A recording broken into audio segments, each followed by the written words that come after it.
Hello friends, welcome to Athamma's kitchen.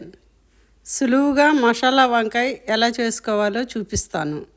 అందుకు కావలసిన పదార్థాలు: వంకాయలు, ఉల్లిపాయలు, వెల్లుల్లిపాయలు, అల్లం, ధనియాలు, జీలకర్ర, కారం, ఉప్పు, పసుపు.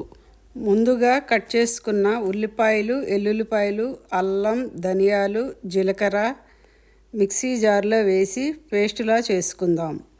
అందులో రుచికి తగినంత ఉప్పు, కారం, పసుపు వేసి ఇంకొకసారి గ్రైండ్ చేసుకుందాం. వంకాయలను నిలువుగా మధ్యలోకి కట్ చేయండి.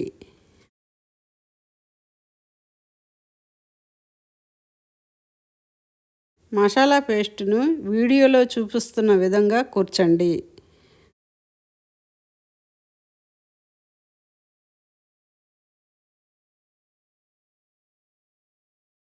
ప్యాన్లో కొంచెం ఆయిల్ వేసుకొని వంకాయలను ఒక్కొక్కటిగా పేర్చండి. మిగిలిన పేస్టును వంకాయల మీద వేయండి. మీడియం ఫ్లేమ్లో ఉంచి మూత పెట్టి కాసేపు కుక్ చేయండి.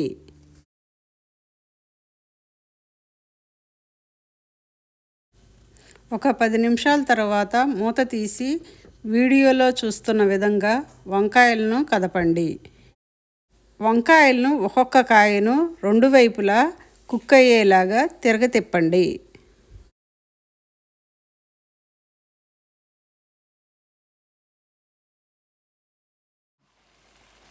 ఇప్పుడు కాసేపు హై ఫ్లేమ్లో పెట్టి మూత పెట్టకుండా కుక్ చేయండి. ఇలా హై ఫ్లేమ్లో కుక్ చేయటం వలన నీరు అంతా ఇంకిపోతుంది. కొత్తిమీర వేసుకోవటం వలన ఇంకా రుచిగా ఉంటుంది. నచ్చిన వారు వేసుకోవచ్చు. ఇంకొక 10 నిమిషాలు మూత పెట్టకుండా మీడియం ఫ్లేమ్లో కుక్ చేయండి. ఆయిల్ తేలిందంటే వంకాయలు ఫ్రై అయినట్టే. రుచికరమైన మసాలా వంకాయ రెడీ. మీరు ట్రై చేసి ఎలా వచ్చిందో కామెంట్స్లో చెప్పండి.